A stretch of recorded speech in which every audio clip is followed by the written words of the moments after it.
E se a habilidade que mais traz elogios no trabalho para uma pessoa, for exatamente a mesma coisa que está empurrando essa pessoa direto para o abismo da exaustão?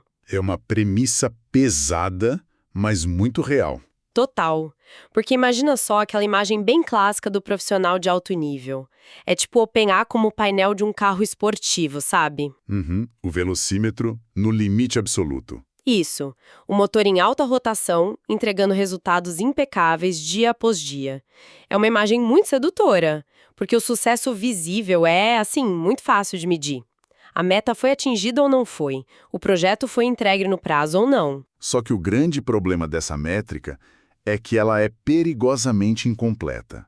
A nossa sociedade adora coisas que podem ser colocadas em planilhas, categorizadas de uma forma bem binária. Sim, planilha aceita tudo, né? Exato, mas focar apenas na velocidade do carro ignora completamente o que está acontecendo com o tanque de combustível, ou pior ainda, com a temperatura do motor. Nossa, verdade. É por isso que a gente vê pessoas tão brilhantes no auge de suas carreiras simplesmente colapsando. Elas estão entregando tudo, mas pagando um custo interno altíssimo. Exatamente. E é justamente para iluminar esse ponto cego que a gente começa a nossa imersão de hoje. Boas-vindas a quem nos ouve. A missão da nossa análise aprofundada hoje é desconstruir, tijolo por tijolo, o conceito tradicional de pontos fortes. Uma desconstrução muito necessária. Demais. E o nosso material de base foca no trabalho do Alex Lindley. Ele é da Capfinity, lá do Reino Unido, e o trabalho dele muda completamente a forma de olhar para o desempenho humano. A grande revolução do Lindley começa logo na definição básica, porque ele diz que um ponto forte não é apenas algo que uma pessoa faz bem. Beleza, vamos desempacotar isso. Porque eu fico muito animada em ver como essa definição mistura traços de personalidade com habilidades práticas. Sim, é uma virada de chave. Historicamente, a gente vê o mundo corporativo e até o sistema educacional definindo uma força puramente pela competência. Tipo, se alguém resolve uma equação matemática complexa sem errar, a matemática é o ponto forte dela. O que faz sentido num primeiro olhar, né? Faz. Mas o Lindley vai muito mais fundo. Ele define uma força como uma capacidade natural de se comportar, pensar e sentir, que permite um funcionamento ideal. Não é só sobre o resultado final que vai para a planilha. É sobre como o indivíduo se comporta, como ele pensa e, principalmente, como ele se sente durante todo esse processo. E para tirar isso do campo da teoria e levar para a vida prática, a grande revolução aqui é fugir das avaliações genéricas. O modelo propõe medir essas nossas forças através de 3 eixos muito específicos. Eixos de medição. Como a gente sabe se algo é realmente um ponto forte de alguém? O primeiro eixo é o desempenho. A pergunta aqui é super direta. A pessoa é realmente excelente naquilo ou apenas mediana? O básico do mundo corporativo. Exato. Aí entra o segundo eixo, que é a frequência. Essa habilidade é a ferramenta preferida. Ela é usada o tempo todo de forma natural ou só quando a pessoa está sob pressão. Mas espera aí, deixa eu fazer o papel de cética aqui. Se alguém é incrivelmente bom em uma tarefa, tem o desempenho lá em cima, e faz isso todos os dias de forma eficiente, frequência alta, isso já não é o suficiente para ser considerado um ponto forte absoluto? A maioria das pessoas diria que sim. Pois é. É como ter um celular de última geração, com desempenho altíssimo que roda um aplicativo super pesado o tempo todo. Frequência alta. O mundo aplaude isso.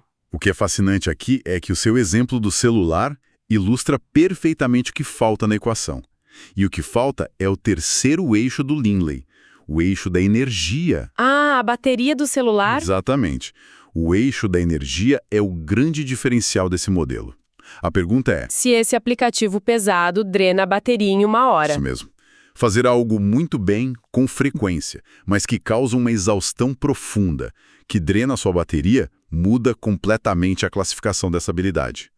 O uso da habilidade energiza quem a pratica ou suga todas as suas forças. Nossa, é uma mudança de paradigma enorme, porque o celular fez o trabalho brilhantemente, mas superaqueceu e apagou. É uma analogia cirúrgica.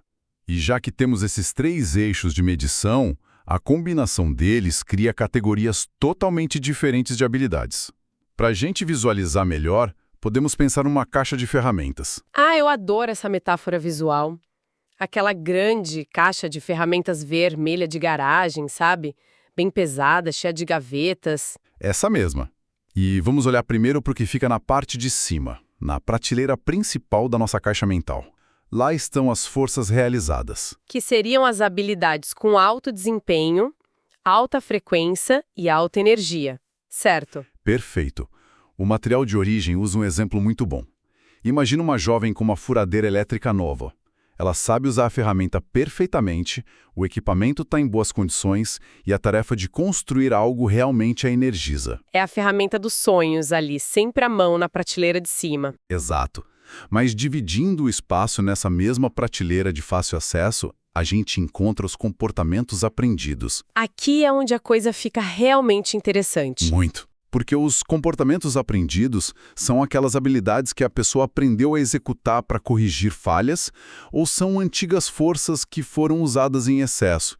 O desempenho ainda é bom, mas elas sugam a energia. Tesouras de jardinagem gigantes, mas com a lâmina completamente cega. É o exemplo perfeito da fonte. Pensa no esforço absurdo para fazer uma lâmina cega cortar a grama. Exige muito mais da mão, do braço, funciona, mas o custo é altíssimo. E sabe o que é louco? A sociedade muitas vezes premia essas tesouras cegas. A gente elogia o esforço exaustivo das pessoas. Falam que a pessoa vestiu a camisa da empresa, que ela é muito guerreira, e ninguém percebe que ela está perdendo uma energia vital fazendo força bruta. É uma ilusão perigosa. E tem um detalhe crítico aqui. O uso excessivo de uma força realizada, aquela furadeira elétrica ótima, pode esquentar tanto o motor que ela se transforma num comportamento aprendido desenergizante. Caramba! A furadeira vira uma tesoura cega pelo cansaço. Sim. E no longo prazo, vira até uma fraqueza. Por isso, a regra de ouro para os comportamentos aprendidos é moderar o uso. Usar só quando for estritamente necessário. Bom, se a prateleira de cima da nossa caixa de ferramentas vermelha já está clara, o que está escondido lá no fundo das gavetas? É aí que entra a transição lógica do Lingley. Explorar o que as pessoas simplesmente não estão usando. E nas gavetas do fundo, nós encontramos as forças não realizadas. O grande potencial inexplorado. Exato. São aquelas coisas que a pessoa faria muito bem, que daria uma carga de energia imensa, mas que por algum motivo não são usadas frequentemente. O objetivo principal do modelo é maximizar essas forças, tirar da embalagem. Mas, na mesma gaveta do fundo, a gente também tem as fraquezas. As ferramentas quebradas e enferrujadas. E eu acho ótimo que o material elogia muito o modelo do Lingley, justamente por ter a coragem de chamar as fraquezas pelo nome. Sim, sem floreios.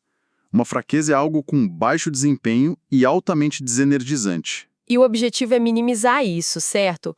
Compartilhar com a equipe para compensar, delegar, evitar gastar esforço tentando consertar uma ferramenta toda torta, quando o retorno sobre o investimento não vale a pena. Tentar consertar fraqueza genuína é receita para frustração. É muito melhor focar naquelas forças não realizadas. Mas, se as forças não realizadas são tão incríveis e dão tanta energia, por que diabos alguém as deixaria na embalagem original no fundo da gaveta? Se conectarmos isso com o quadro geral, a gente percebe que existem dois motivos principais. Primeiro, muitas vezes as pessoas sequer sabem que essas forças existem. Como assim? O ambiente ao redor, a empresa, a escola, nunca exigiu essas habilidades, então elas nunca foram testadas. E o segundo motivo é o cansaço. O indivíduo está tão ocupado e exausto usando seus comportamentos aprendidos, aquelas tesouras cegas, que não sobra energia mental para procurar ferramentas novas. Nossa, faz todo sentido. A pessoa está tão cansada cortando a grama na força bruta que não tem nem ânimo para olhar o que tem na garagem. Exatamente. E para ajudar a identificar o que pode estar escondido nessas gavetas, o modelo do Lingley mapeia as nossas capacidades. Ele organizou tudo isso em 5 grandes famílias de forças. Agora que a gente entende os eixos e as gavetas, precisamos saber quais ferramentas existem, né? E não estamos falando só de saber programar ou usar planilhas. De jeito nenhum. A primeira família é do ser. Foca em quem a pessoa é na sua essência, não no que ela faz. É a história do indivíduo. Isso. Inclui coisas como autenticidade, curiosidade e legado.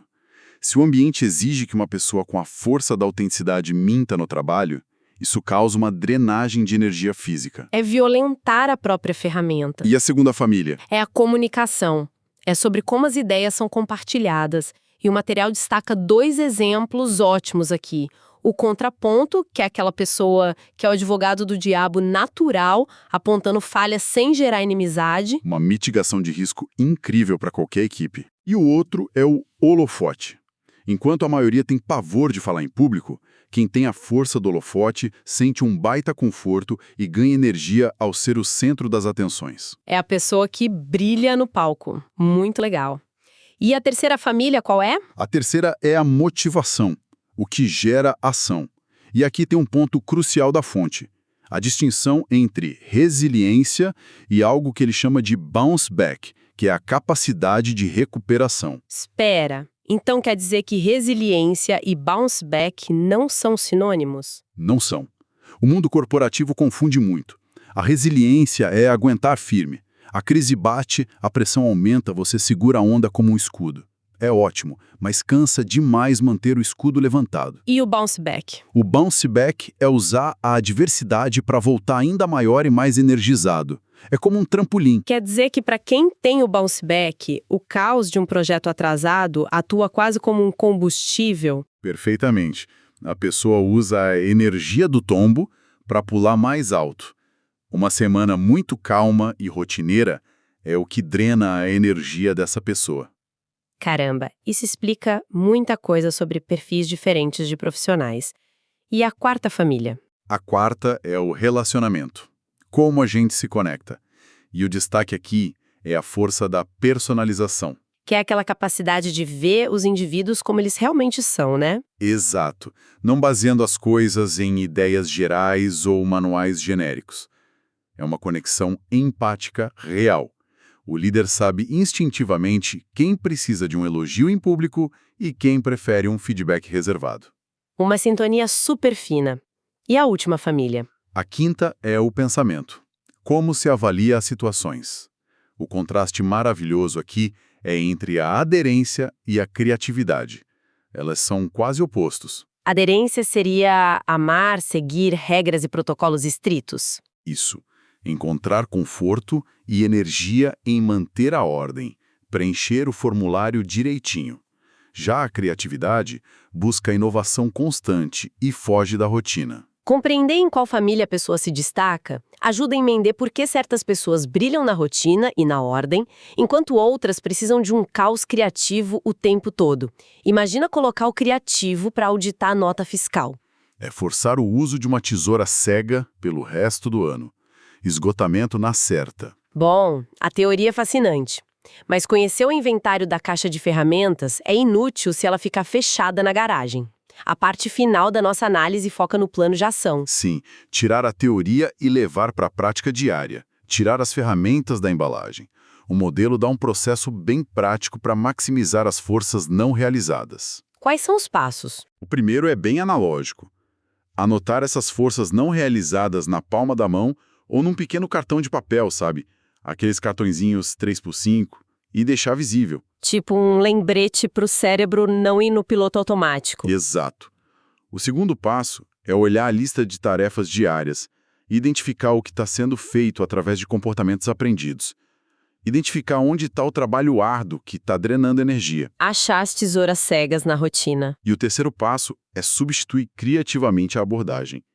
Usar uma força não realizada do seu cartãozinho para executar aquela mesma tarefa que estava drenando você. Então, o que tudo isso significa? Pensa num cenário prático. A pessoa tem uma tarefa muito burocrática, tipo cobrar planilhas. Se ela fizer isso por e-mail formal, é exaustivo para ela. Um comportamento aprendido puramente processual. Mas se ela usar o cartãozinho e a força não realizada dela for relacionamento ou comunicação, ela pode substituir a abordagem. Em vez de e-mail frio, ela liga ou toma um café com a equipe e resolve a planilha conversando. Perfeito. A tarefa foi feita, mas gerou energia em vez de esgotamento. E o quarto e último passo é praticar, avaliar a energia. E se a pessoa não souber como usar a ferramenta porque ela sempre esteve na embalagem, ela usa o domínio vicário. Domínio vicário. É aprender observando quem já domina aquela força. Neurônios espelho em ação. Ah, entendi. Fazer um laboratório observando um colega. Isso. Levanta uma questão importante, porém. Esse processo é um ciclo constante de ajuste. Não é fazer uma vez e esquecer. Semanas após tentar implementar uma força nova, a pessoa precisa fazer check-ins constantes consigo mesma. Para garantir que o nível de energia não caiu e que a ferramenta nova não virou uma tesoura cega, né? Exatamente. É um trabalho de calibração contínua. A gente fez uma jornada incrível aqui hoje. A importância de não julgar a própria capacidade apenas pelo sucesso nas entregas é um resumo brilhante de tudo isso. Tem que julgar também pelo nível da bateria ao final do dia. Ferramentas afiadas, que são as forças realizadas, contra tesouras cegas, que são os comportamentos aprendidos. E para deixar quem está ouvindo com uma reflexão profunda, que expande o horizonte do material que a gente analisou hoje, pensa bem. Se as tarefas mais exaustivas e sugadoras de energia na vida de uma pessoa hoje são justamente as áreas onde todo mundo diz que ela tem um ótimo desempenho, será que essa sensação constante de estar à beira do colapso não é falta de capacidade? Será que é simplesmente o resultado trágico de passar anos e anos da vida sendo recompensado e aplaudido por usar comportamentos aprendidos em excesso? Nossa, é de explodir a cabeça. É hora de parar de focar só no velocímetro, olhar para a temperatura do motor e ir lá para o fundo da nossa caixa de ferramentas para abrir aquelas embalagens novas. Obrigada a todo mundo que acompanhou a gente até a nossa próxima análise.